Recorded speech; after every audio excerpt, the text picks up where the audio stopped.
मीना बेटी, तू तैयार हो गई? अपनी दुल्हन बनी बेटी को देखते ही रमा की आंखों में आंसू भर आते हैं। कितनी सुंदर लग रही है मेरी बच्ची। मीरा बिटिया, आज का दिन तो तेरे लिए खुशी का है, फिर तेरा मन क्यों उदास है? माँ, मेहंदी वाली कह रही थी कि जिसकी मेहंदी जितनी गाढ़ी रचती है उसका पति उसको उतना ही प्यार करता है, मगर मेरी मेहंदी का रंग तो चढ़ा ही नहीं, तो क्या मेरी शादी में, मेरे रिश्ते में प्यार नहीं होगा? ये कहते ही मीरा की आंखें भीग जाती है। मीरा विष्णु जी भी काले थे और किशन कन्हैया भी तो काले थे, फिर भी पूरी दुनिया उन्हें पूछती है ना। देख मेरी बच्ची, आज तेरी नई जिंदगी शुरू होने जा रही है। देख, एक औरत के मांग में लगा सिंदूर ही शादी उसके 7 फेरों का सबसे बड़ा सबूत होता है, और ये वो बंधन है जिसे ईश्वर के सिवा कोई भी तीसरा तोड़ नहीं सकता। जानती हूँ माँ, पर डरती हूँ कि कहीं मेरा ये काला रंग मेरी आने वाली खुशियों भरी जिंदगी छीन न ले। ये कहते हुए मीरा रो पड़ती है, क्योंकि काले रंग के चलते इससे पहले भी कई रिश्ते वाले उसे देखकर ठुकरा कर चले जाते हैं। आखिर में उसकी शादी शारदा के छोटे बेटे अंकुश से तय होती है। देख मीरा, बारात भी आ गई। मेरी बच्ची।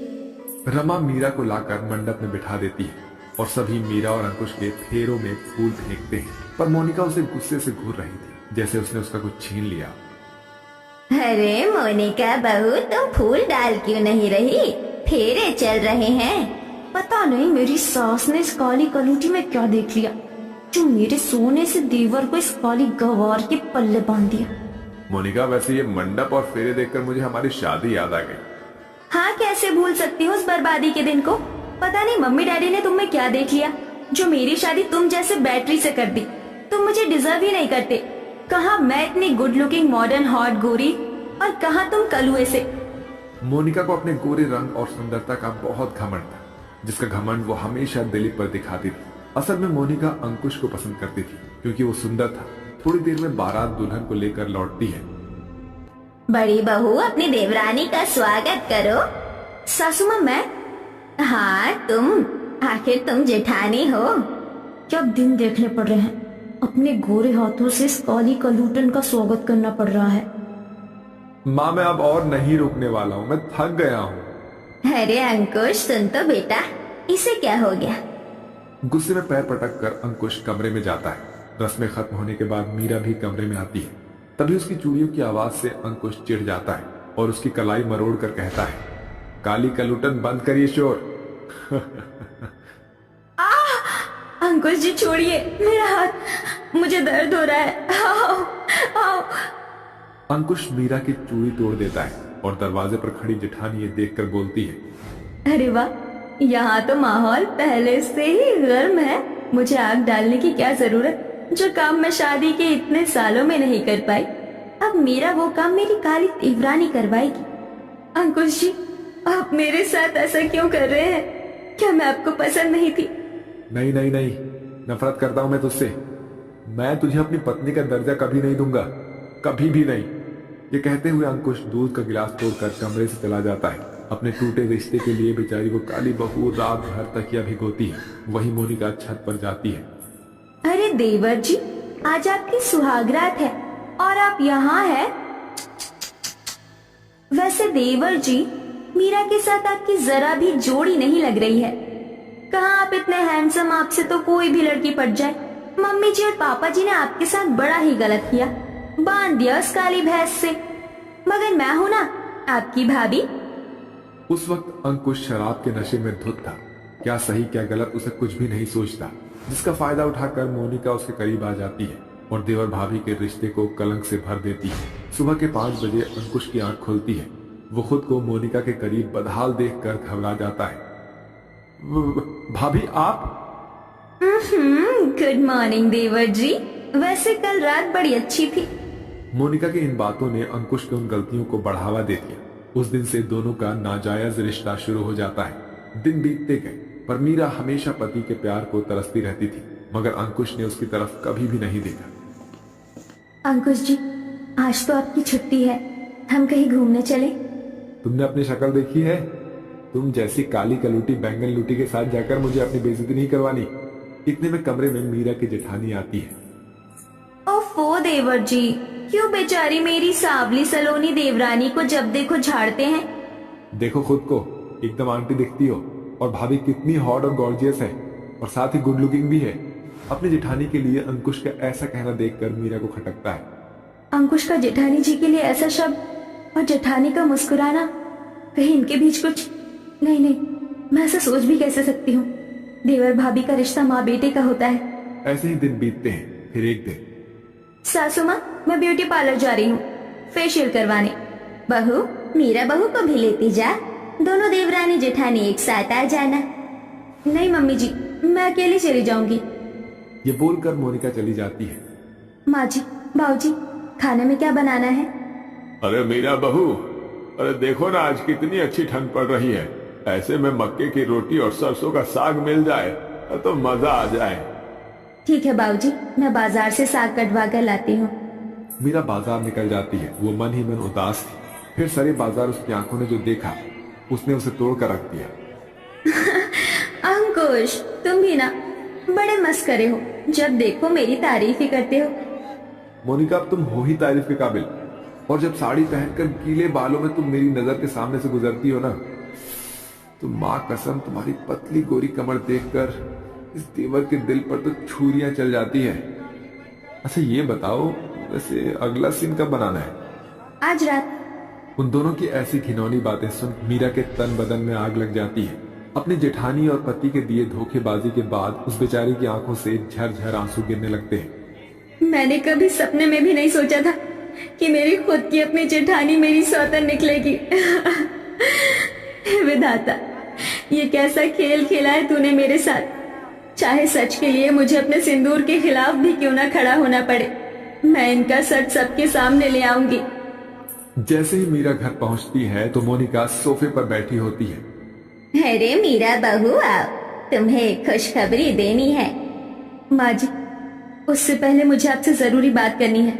जेठानी जी और अरे मेरी प्यारी देवरानी, पहले मुझे बधाई तो दे दो, मैं माँ बनने वाली हूँ। इस खबर ने जैसे मीरा के पैरों से जमीन ही खींच ली हो। ये नहीं हो सकता। मीरा गुस्से से मोनिका को चांटा मार देती है। छोटी बहू, ये क्या बदतमीजी है? मैं बताती हूँ पापा जी, देवरानी जी जलती है मुझसे, इसलिए ये मेरे बच्चे को मारना चाहती है। माँ जी, बाबूजी, जेठानी जी के पेट में ये बच्चा जेठ जी का नहीं बल्कि अंकुश का है। इनका चक्कर चल रहा है। बहू, तुम होश में तो हो? अपने ससुराल वालों को यकीन दिलाने के लिए मोनिका रोने का नाटक करने लगती है। नहीं नहीं नहीं, ये झूठ है।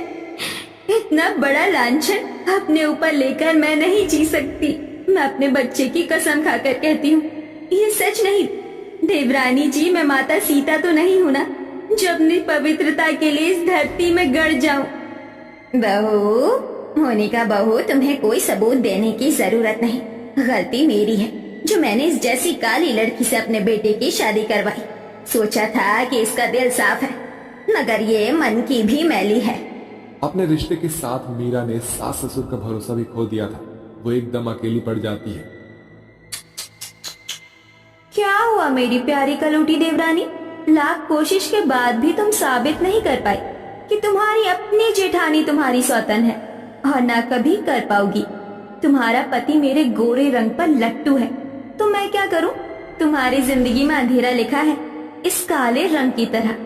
मीरा ने अपने आंसू पोंछे और कहा, जब पति पर किसी बला का साया पड़ जाता है ना, तो पत्नी ही उसकी नजर उतारती है। आपका सच मैं सबके सामने ला कर रहूंगी। मेरे पास अब खोने को वैसे भी कुछ नहीं बचा। समय गुजरता गया। एक रात आखिरकार मीरा ने दोनों को रंगे हाथ पकड़ लिया और सभी वहां इकट्ठे हो गए। दिलीप ने अंकुश का गिरेबान पकड़ लिया। शर्म नहीं आई तुझे अंकुश? तुमने रिश्तों का मर्यादा और भरोसा सब तोड़ दिया। निकल जाओ यहाँ से।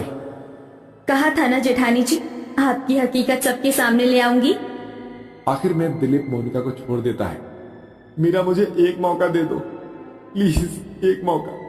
माफ करना अंकुश, मगर इस धोखे के बाद मैं तुम्हें कोई मौका नहीं दे सकती।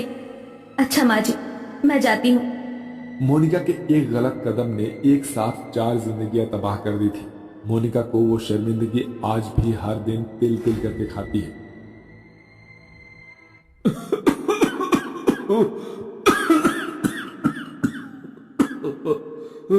अरे पिताजी, आपको खांसी होली है, मैं अभी पानी देती हूँ। जैसे ही मुनिया पानी लेकर आती है तभी वो पप्पू के मुंह से खून आता देख कर रोने लगती है। माँ कहाँ हो आप जाके घर आ जाओ जल्दी ना माँ। इतने में गीता और बूढ़ी रमा भी सर पर राशन लादे हुए घर में आती हैं। तभी खाट पर पड़े पप्पू के मुंह से खून गिरता देखकर उसके हाथ से राशन छूट जाता है। पप्पू, ए बेटा आँख खोल, ए भगवान क्या हो गया मेरे बच्चे को। तभी पूरी खटिया पर पप्पू के झड़े हुए बाल देखती है। दोनों उसे अस्पताल लाती हैं। काफी देर की जांच के बाद डॉक्टर बाहर आते हैं। डॉक्टर साहब, मेरे पति ठीक तो हैं? देखिए, आपके पति को कैंसर जैसी भयानक बीमारी है, वो भी लास्ट स्टेज पर। क्या कैंसर? इनके पास वक्त बहुत कम है। ये सुनकर रमा रोते हुए कहती है, तो आप जल्दी से दवा दारू कीजिए ना डॉक्टर बाबू। देखिए माताजी, इस खैराती अस्पताल में इसका इलाज नहीं है, आप इन्हें किसी बड़े अस्पताल में दिखाइए। डॉक्टर को दोनों गरीब सास बहू की फटी उधड़ी हालत देखकर दया आ जाती है। माताजी, ये 2 दिन की दवाइयां हैं और थोड़े पैसे। इसके बाद दोनों पप्पू को घर ले आती हैं, मगर चिंता के मारे किसी को भी नींद नहीं आती। अगली सुबह मुनिया खाने को रोटी मांगती है। माँ, बहुत भूख लगी है। अपनी बच्ची को भूख से मुरझाया देखकर गीता सिसकते हुए बोलती है, मुनिया, आज घर में राशन खत्म हो गया है, इसीलिए ना खाना नहीं बनाया। शाम को मालकिन से पैसे मिलेंगे तो मैं राशन पानी ले आऊंगी और दाल भात बनाकर अपनी मुनिया को भर पेट दूंगी। गीता अपने आंसू पहुंचकर काम पर निकल जाती है। घर के राशन पानी को लेकर खर्चा चलाने तक की जिम्मेदारी उस गरीब बहू पर ही थी, जिसके लिए वो कोठी में रोटी बनाती थी, साथ ही झाड़ू बर्तन सफाई भी करती। पूरी सड़क पर धुंध छाई थी और कड़ाके की ठंड पड़ रही थी। तभी गीता की नजर एक ढाबे पर गई। इस कड़ाके की ठंड, इस ढाबे पर कितनी भीड़ है। अगर मैं भी ऐसा ही ढाबा खोल लूं तो अच्छा चल जाएगा, मगर इस गरीबी में अभी मेरे पास अपने परिवार को खिलाने के लिए भी पैसे नहीं है। जल्द से जल्द पप्पू जी का ऑपरेशन भी करवाना है, कहाँ से लाऊं पैसे। यही सोचते हुए बेचारी वो गरीब बहू ठंड में कपकपाते हुए चली जा रही थी। तभी उसकी नजर एक फूस मिट्टी की झोपड़ी में जाती है, जहाँ एक 80 साल की बुढ़िया उपले बना रही थी। वो ठंड से कांप रही थी। गीता उसके पास जाती है। अम्मा जी, आपकी बहू नहीं है क्या? अरे बिटिया, अगर बहू होती तो मैं बुढ़िया इतनी ठंड में ये गोबर बदिया थोड़े कर रही होती। घर में खाना पकाने को ऊपर वाले ने दाना पानी राशन सब दिया है, मगर बनाकर खिलाने वाला कोई नहीं, और मुझ बुढ़िया से अब बैठकर चूल्हे का धुआं झेला नहीं जाता, इसीलिए उपले पाथ रही हूँ। इसके बाद गीता अंदर जाती है। झोपड़ी के अंदर एक फटी पुरानी घाट, एक मिट्टी का चूल्हा और कुछ बर्तन थे। गीता बुढ़िया को खाना बनाकर खिलाती है, मगर इस सब में उसे खुद को देर हो जाती है। अरे वाह बेटिया, तुम्हारे हाथों में तो साक्षात मां अन्नपूर्णा का बसेरा है। कितना स्वादिष्ट खाना बनाती हो तुम। आज तुमने मुझे गर्मा गर्म रोटी बनाकर खिलाया है। भगवान तुम्हारे दुख दूर कर दे। अच्छा माँ, मैं चलती हूँ। देर से काम पर पहुँचने के चलते मालकिन मोना उसे बहुत झाड़ती है। क्यों नहीं महारानी, अब आई है? तुझे पता है ना तेरे साहब को जल्दी जाना होता है। आज बिना नाश्ते के चले गए हैं। अब 10 बजे आकर तू यहाँ अंडे देने आई है क्या? चल जा, मैंने दूसरी काम वाली रख ली है। तेरी जरूरत नहीं, भूखे मरेगी ना, तब वक्त पर आएगी और तुम गरीबों को कभी काम की कदर होगी। मालकिन, मुझे कम से कम निकालिए मत, इस वक्त मुझे इस काम की बड़ी जरूरत है। कह दिया ना निकल, तो मतलब निकल। मालकिन, मेरा हिसाब तो दे दीजिए। एक फूटी कौड़ी नहीं दूंगी तुझे। ये बोलकर अमीर घमंडी मोना धक्के मारकर उसे भगा देती है। उस दिन रोज गीता उस बुढ़िया के घर जाकर उसका रोटी पानी बनाती। दिन बीतता गया और इधर पप्पू की बीमारी भी बढ़ती गई और एक दिन बूढ़ी अम्मा ने बिस्तर पकड़ लिया। बेटी, लगता है मेरे जाने का वक्त आ गया है।